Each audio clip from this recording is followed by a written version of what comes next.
The story kicks off inside the walls of a prison, unlike most others. Among the gray cells and steel doors lives a man who rules the place as if it were his kingdom. His name is Balam, a powerful Mexican cartel boss and international drug lord. Though he is technically a prisoner, Balam doesn't live like the rest of the inmates. He has his own private guards, the freedom to run businesses, and influence that stretches far beyond the barbed wire. Balam controls a vast empire of crime, with his hands deep in drug trafficking, weapons smuggling, and human trade. From behind bars, he manages operations both inside the prison and outside on the streets. While Balam enjoys this strange luxury, new prisoners arrive at the facility. They are marched through the intake, stripped of their pride, and thrown into the cold, lifeless blocks. Nothing like Balam's palace-like cell. Among the officers overseeing the process is Officer Green, a hardened corrections officer who treats his authority like a personal mission. His sharp eyes quickly fall on one particular inmate, Jack Stone. You put a lot of them boys in here, didn't you? And there's us guards. Right in the middle of it all. The clock turns back a week before Jack's arrest. At that time, Jack wasn't a convict at all. He was still a police officer, but he and two trusted allies carried out a daring bank robbery. I'm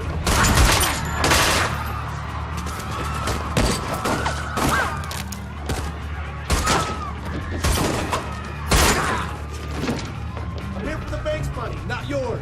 The bank manager, Anton Urich. Where is he? You got 3 seconds to open the vault. 1, 2. Keys. On the surface, it looked like a crime for money, but Jack's true motive went deeper. Hidden in the bank's vault were files and documents that exposed widespread corruption among government officials and dirty police officers. Many of those figures were directly tied to Balam's network. After securing what he needed, Jack set a bomb for the remaining valuables, covering his tracks, and made his escape.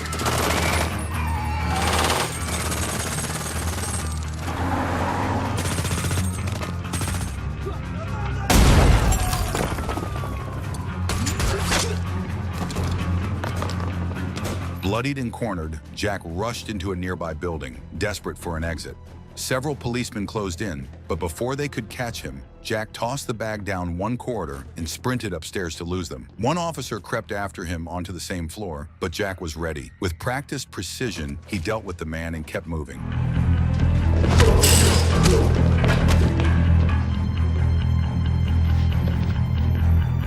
That's far enough. Hands up, now!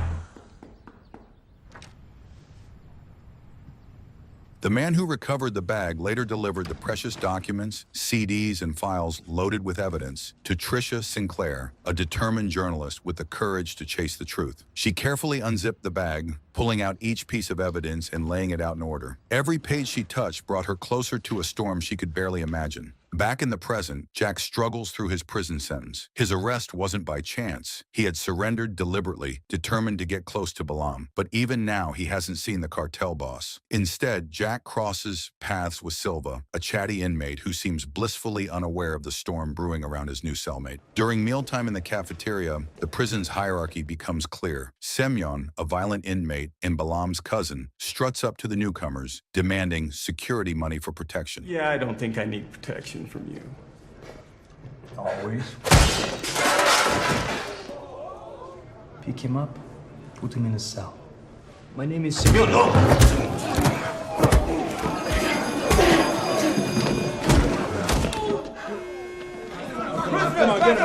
on, get up, come on. Not long after, Jack is escorted into a private room where a camera waits. On the other side of the surveillance feed sits Balam himself. Reclining in his lavish chair, the drug lord stares straight into Jack's eyes and begins his interrogation. Detective Jack Stone, you've cost me men, shipments, money.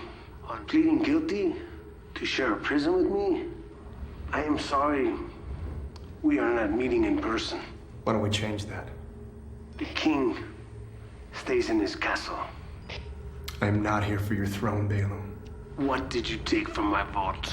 I will make sure you die like your wife. Suffering in agony while you watched that you did not die as well. We are at war.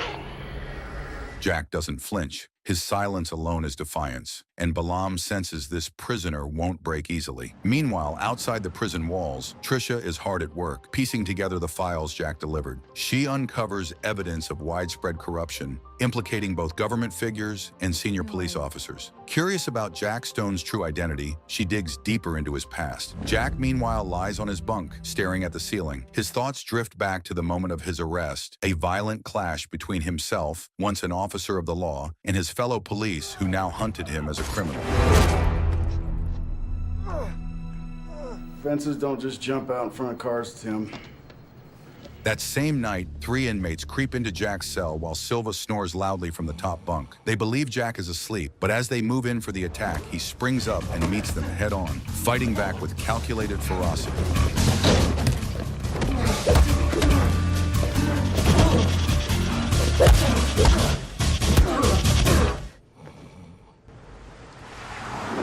Elsewhere, Trisha arrives at the prosecutor's office, determined to hand over the files herself. But the district attorney is suddenly called away. Instead, she's told to leave the evidence with his assistant, Mark. Something about Mark unsettles her. Distrustful, she refuses and decides to reschedule. Later, she waits outside the courthouse and confronts the DA directly, determined to keep the chain of evidence safe. I'm so sorry. I made an appointment with you, but your guard dog canceled it. Jack Stone and Balaam Moglovich? Balaam? I don't think it was by coincidence. What if Jack and Balaam are working together? A city detective in bed with the Russian mob? I just want to make sure I understand everything before I present the evidence. God. Later, Trisha visits Jack in prison. Sitting across from him in the visitor's room, she explains she's moving forward with the investigation. Jack warns her to be careful. The information she carries is dangerous, and powerful men will kill to keep it buried. Back in his cell afterward, Jack lies awake, haunted by tender memories of his late wife. Happy birthday. I know that you will always be there for me. His thoughts are interrupted when the cleaner enters. The man, William, had quietly helped Jack before, and now he reveals more of himself. Weathered by years behind bars, William's eyes are sharp, his tone measured. He warns Jack to stay alert. Semyon and Balaam won't let defiance go unpunished. Jack, however, remains calm. He doesn't fear them. Instead, he asks William about Balaam's hidden quarters. William admits that almost no one knows exactly where Balaam resides. Secrecy is his strongest defense. Even many guards are left in the dark. While Jack prepares his next move, another story unfolds in a nearby women's prison.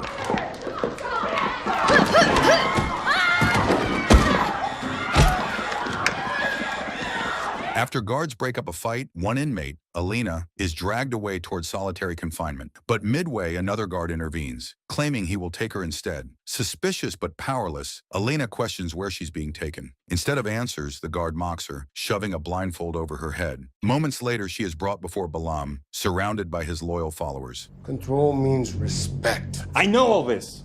That shows me disrespect, even from my own cousin. I would never Disrespectful. Trying to kill Jack Stone and take credit. Your face is the mixture of beauty and tragedy. Balaam accuses Elena of striking down one of his most trusted female enforcers, Katharina. Elena trembles but stays silent, knowing any word could seal her fate. To her surprise, Balaam only threatens her and lets her go, though the menace in his voice makes clear her life hangs by a thread. Your failure to kill Jack Stone, weakness leads to dissonance. Please, cousin, give me a second chance. I won't let you down.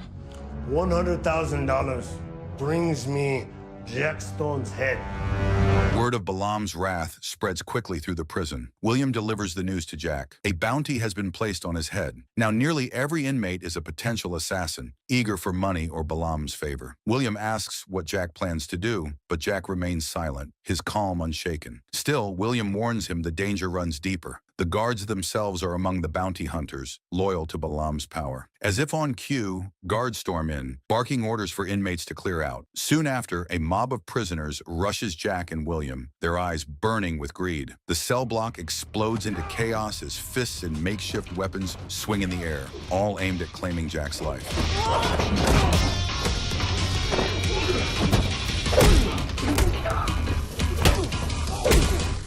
Who are you? A friend.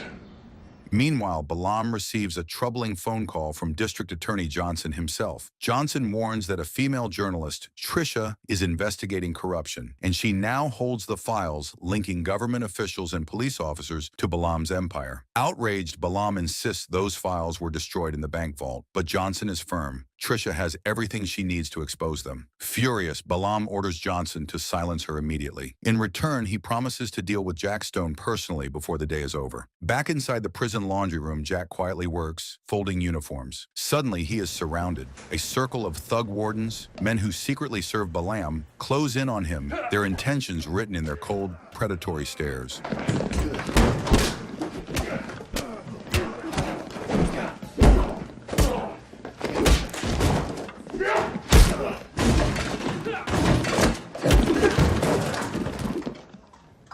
Battered but unbroken, Jack staggers out of the laundry room, only to be met by a wave of inmates closing in, eager for another bloody attempt on his life. But instead of fighting, Jack uses logic to turn the tide. He speaks loud enough for all to hear, calculating their greed. If the bounty is divided among every convict who joins the assault, each man would earn only a fraction, barely $11,000 apiece. For such a sum, they'd be gambling with their lives against someone who has already proven he can take down multiple attackers at once. His reasoning sinks in. Murmurs ripple through the crowd, doubt spreads, and one by one, the prisoners begin to step back. What could have erupted into a riot fizzles into uneasy silence. Meanwhile, outside the walls, journalist Tricia Sinclair continues her own battle. She feels watched, stalked even. Every shadow unsettles her, and the sensation of being followed makes her stomach twist with dread. Her fight for the truth grows more dangerous by the hour.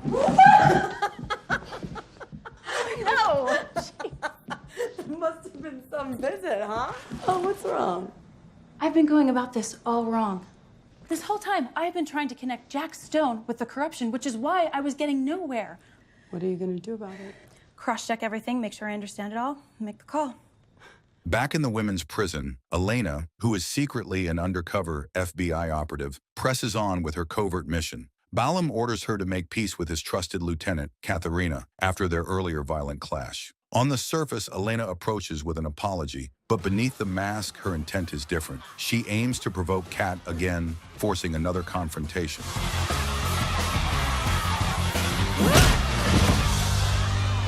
The fight leaves her bloodied, and guards rush her to the infirmary for medical care, exactly what she wanted. While the doctor runs examinations, Elena keeps her mind sharp. When no one is looking, she palms a paper pin from the tray. Once the staff steps out, leaving her to rest, she sets her plan in motion. With practiced skill, she slips free of her cuffs, then scavenges bottles of alcohol and narcotics, hiding them in a mop bucket often used by William, her partner on the inside. In return, she retrieves a small key tucked inside the bucket's lining. Armed with it, she climbs up into the air ducts, beginning her escape route.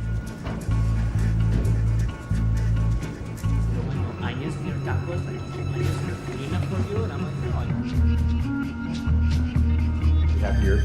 Yes, she seems happier. Meanwhile, back at the men's prison, Tricia secures another visit with Jack. Sitting across the glass, she first expresses sorrow for his wife's death, her voice heavy with sympathy. Then she warns him about the chaos Balam's men are unleashing outside, tightening the cartel's grip on the city. Jack nods grimly. He already knows. In a flashback, he recounts to her the horrifying night his wife was murdered, the memory still raw, carved into his soul. What happens to me doesn't matter. This is about those responsible. Meanwhile, Elena, after marking a makeshift map across her own body to remember the facility's layout, slips back down from the vents. She exits the room as though nothing has happened, but just as she steps into the hallway, she spots the nurse returning to check on her. Her cover is seconds from being blown. Fortunately, William appears nearby and intercepts the nurse, distracting him long enough for Elena to duck back out of sight.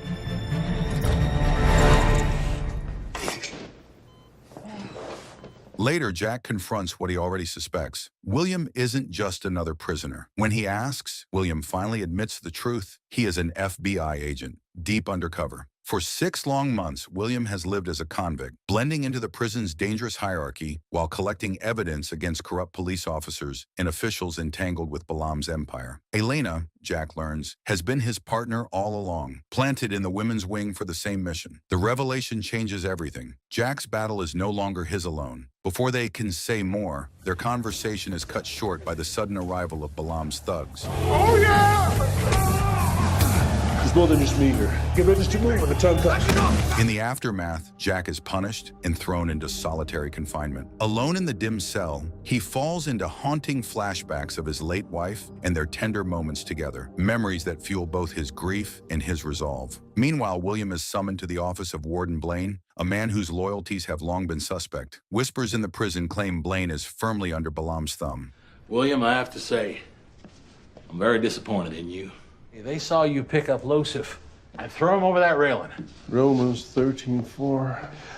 Revenge of who would execute wrath on him who... If you want to put your faith in God to save you, that's up to you, but... Can you help me?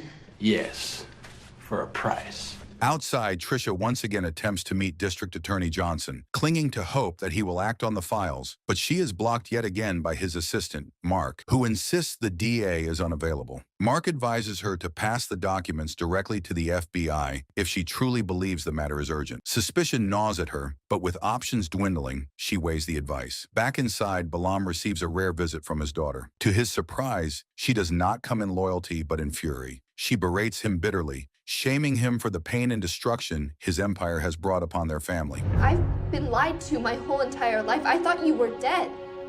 I was told that you were some national hero. Did Mom know what you are? Drugs, weapons, human trafficking? Tell me the truth. Those things, they are not true. You made a choice. So I'm making a choice right now never to be a part of yours. I don't want anything to do with you. Meanwhile, Elena feigns exhaustion and convinces a guard to escort her away. But before long, she and William overpower him, slipping deeper into the facility. William disguises himself in security gear, blending in long enough to infiltrate the surveillance control room.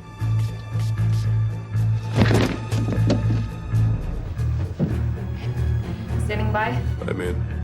Balaam and a guard escort leaving the visiting area. Jackson solitary. Okay, Jack.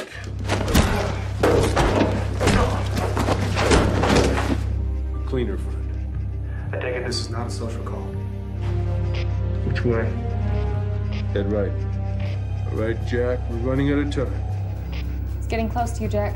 Time, however, is against them. Blaine and his allies quickly discover the breach. Alarms blare, guards flood the corridors, and the prison erupts into chaos. Elena scrambles through the ventilation shafts, dodging capture by inches. William, knowing delay means failure, takes drastic measures to hold their enemies at bay. I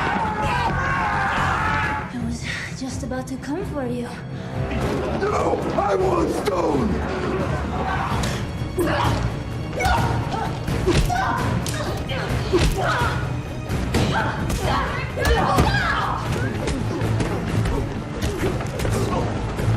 Beyond the prison walls, the conspiracy against Tricia reaches its deadliest stage. District Attorney Johnson, once her supposed ally, and Allison, a woman she trusted, plot to silence her permanently. Cornered, Tricia fights for her life. Allison lunges at her, nearly succeeding in snuffing her out before a narrow escape spares the journalist.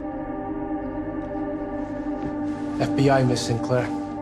Back inside, Warden Blaine and his corrupt guards scramble to maintain order, but William strikes with ruthless precision. One by one, he eliminates them, dismantling their control until he finally corners Blaine himself. Looking him dead in the eye, William declares that his reign is over. At the same time, Jack at last forces his way into Balaam's quarters, standing face to face with the man who destroyed his life. I'm killing because of you!